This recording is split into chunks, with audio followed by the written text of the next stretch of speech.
मीराबाई, इस नाम को सुनते ही अगर कुछ याद आता है तो वो है श्री कृष्ण के प्रति उनकी शुद्ध भक्ति और प्रेम। वैसे पूरी दुनिया श्री कृष्ण के साथ राधा जी का नाम लेती है, यहाँ तक कि राधा जी का नाम कृष्ण से पहले लिया जाता है, लेकिन इनके बीच मीरा को कभी नहीं भुलाया जा सकता। आज की ये वीडियो डेडिकेटेड है मीरा और श्री कृष्ण के प्रति उनके प्रेम को। मीरा जिसका नाम सुनते ही किसी के भी चेहरे पर मुस्कुराहट आ जाए। तो दोस्तों, सबसे पहले आप सभी का स्वागत है channel let's know lord Krishna में।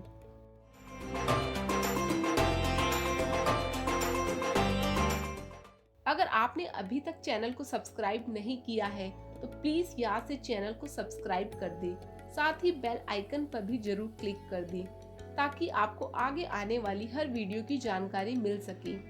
मीराबाई के इतिहास को अगर जाने तो वो एक अच्छे खासे घराने से थी। उनका जन्म राजस्थान में मेड़ता के राजघराने में हुआ था। उनके पिता का नाम रतन सिंह राठौड़ था, लेकिन इस नाम शोहरत का उनके ऊपर कोई असर नहीं हुआ। तो आखिर मीराबाई में श्री कृष्ण के प्रति भक्ति कैसे आई? इसका संबंध उनके बचपन में घटी एक घटना से है। दरअसल एक दिन उनके पड़ोस में किसी अमीर आदमी के यहाँ बारात आई। सभी औरतें छत पर खड़ी होकर बारात को देख रही थी। मीरा भी ये सब देख काफी एक्साइटेड हो गई। बारात में सजे धजे दूल्हे को देख मीरा ने अपनी माँ से सवाल किया कि ये कौन है, जिस पर उनकी माँ ने बताया कि ये दूल्हा है। तो इस पर नादान मीरा पूछ बैठी कि तो मेरा दूल्हा कहाँ है, जिस पर उनकी माँ ने कृष्ण की मूर्ति की ओर इशारा करके कह दिया कि यही तुम्हारा दूल्हा है। बस फिर क्या था, मीरा ने माँ की बातों को इतनी गंभीरता से ले लिया कि आज तक कृष्ण के प्रति उनके प्रेम को याद किया जाता है और हमेशा किया जाता रहेगा। मीरा सच में कृष्ण को अपना दूल्हा ही समझने लगी थी। कम उम्र में ही मीरा की माँ का निधन हो गया था, जिसके बाद दादा राव ने उन्हें पाला पोसा। कहा जाता है कि मीरा के दादा भगवान विष्णु के उपासक थे, तो इन सब के चलते ही कम उम्र में उनको भक्ति का माहौल मिल गया था।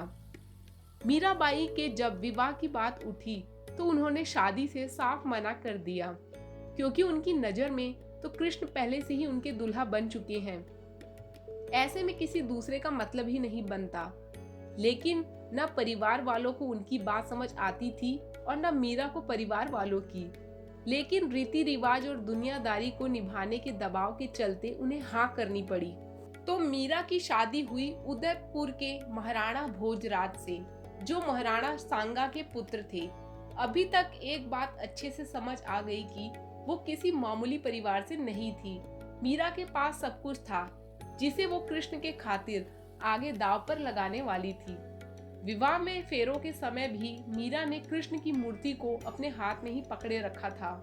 शादी होने के बाद वो अपने ससुराल आ चुकी थी और अगली सुबह घर की एक खास पूजा पाठ कार्यक्रम में उन्हें सुबह जल्दी उठकर भाग लेना था, जो पूजा पति के खातिर ही की जाती थी। लेकिन मीरा ने उसमें भाग लेने से मना कर दिया। यही नहीं, मीरा ने तो वहाँ घर की कुल देवी की पूजा करने से भी मना कर दिया था। मीरा के ससुराल वाले तुलजा भवानी यानी दुर्गा को अपनी कुल देवी मानकर उनकी ही पूजा करते थे। लेकिन मीरा की इस हरकत से हर कोई हैरान था। सिर्फ उनके पति ने ही काफी हद तक उनका साथ दिया था। मीरा घर का कामकाज करने के बाद कृष्ण की भक्ति में ही अपना अधिकतर समय दिया करती थी, जिससे धीरे धीरे वहाँ के लोगों को समस्या होने लगी थी। सिर्फ उनके पति महाराणा भोजराज ने आखिरी समय तक उनका साथ दिया था, जो दिल्ली सल्तनत के शासकों से युद्ध करते हुए घायल हो गए थे और इस कारण उनकी मृत्यु हो गई थी। मीरा को पति के साथ सती करने की कोशिश की गई थी, लेकिन वो मानी नहीं। इसके बाद तो कृष्ण के प्रति उनकी भक्ति और भी गहरी होती चली गई। मीरा को दुनियादारी, समाज, किसी का भी डर नहीं रह गया था। इसके बाद तो वो घर से बाहर निकल मंदिरों में जाती, लोगों के बीच रहकर कृष्ण प्रेम में नाचती गाती, साधु संतों की संगति में रहती और शहर में चलने वाले सत्संगों में भी हिस्सा लेती। धीरे धीरे अब हर कोई उन्हें जानने लगा था। उनके पति के चले जाने के बाद मीरा का देवर विक्रमादित्य राजा बना। लेकिन उसे मीरा की ये सारी हरकतें बिल्कुल पसंद नहीं आई और न ही घर में किसी दूसरे को। सबको समाज के बीच अपनी इज्जत मान सम्मान की चिंता होती थी। तो यहाँ से मीरा के खिलाफ परेशानियों का दौर शुरू हुआ। मीरा को श्री कृष्ण से दूर करने की कोशिशें की जाने लगी, लेकिन मीरा अपने इरादे से नहीं डगमगाई। विक्रमादित्य ने कई साजिशें रची। मीरा को मारने के लिए कई चालें चली गई। पति के मरने के बाद मीरा पर दुराचार का आरोप लगाया गया, जिस आरोप के लिए मृत्यु दंड दिया जाता था। तो मीरा को सबके सामने दरबार में जहर पीने को दिया गया। मीरा ने श्री कृष्ण को याद करते हुए उस जहर को भी पी लिया और वहां से चल दी। फिर हर कोई उनके मरने का इंतजार करने लगा, लेकिन जहर का कोई असर उन पर नहीं हुआ। ऐसे ही कई और बार उन्हें जहर देकर मारने की कोशिश की गई थी, वो भी भगवान का प्रसाद बताकर, जिसको मीरा किसी भी हाल में मना नहीं कर सकती थी। लेकिन उन्हें कुछ भी नहीं हुआ। एक बार तो फूलों की टोकरी में जहरीला सांप रखकर मीरा के पास भेजा गया, लेकिन जब मीरा ने उसे देखा तो उन्हें फूलों की माला मिली और उसके बीच कृष्ण की मूर्ति दिखी। ऐसा कहा जाता है कि जब हद हो गई तो मीरा ने तुलसीदास जी को पत्र लिखा और अपनी इस समस्या को लेकर समाधान मांगा, जिस पर तुलसीदास जी ने उन्हें ऐसे घर और लोगों को छोड़ देने की सलाह दी जो ईश्वर की भक्ति में मददगार नहीं होते। बस फिर क्या था, इसके बाद मीरा श्री धाम वृंदावन चली गई। वैसे कहीं कहीं ऐसा उल्लेख आता है कि इसके बाद राव बीरम देव ने मीरा को मेड़ता बुला लिया था। लेकिन जब जोधपुर के शासक राव मालदेव ने मेड़ता पर कब्जा कर लिया, तब बीरम देव वहां से भागकर अजमेर चले गए और वहां शरण ले ली। इसके बाद मीराबाई श्री धाम वृंदावन चली गई, जहां वो जीव गोस्वामी के दर्शन करना चाहती थी। लेकिन उनके एक सेवक ने बाहर आकर बताया कि वो किसी स्त्री से नहीं मिलते। इस तरह जीव गोस्वामी ने उनसे मिलने से मना कर दिया। उनकी बात सुनकर फिर मीराबाई ने कहा कि मैंने तो सुना था कि वृंदावन में केवल एक ही पुरुष है। मीरा का इशारा श्री कृष्ण की ओर था। वो आगे बोली, वृंदावन में हर कोई औरत है। अगर यहाँ कोई पुरुष है तो वो केवल गिरिधर गोपाल हैं। उनकी इस बात को सुनकर जीव गोस्वामी हैरान हुए और थोड़ा शर्मिंदा भी। वो तुरंत बाहर आकर उनसे मिले और उन्हें झुककर प्रणाम भी किया।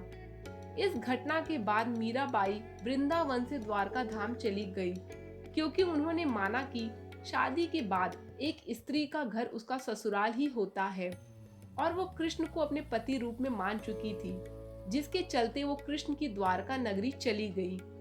जहाँ तक बात करें मीराबाई के अंतिम समय की, तो ऐसा कहा जाता है कि वो भक्तों की भीड़ के बीच ही श्री कृष्ण की भक्ति करते करते द्वारकाधीश की मूर्ति में ही समा गई थी।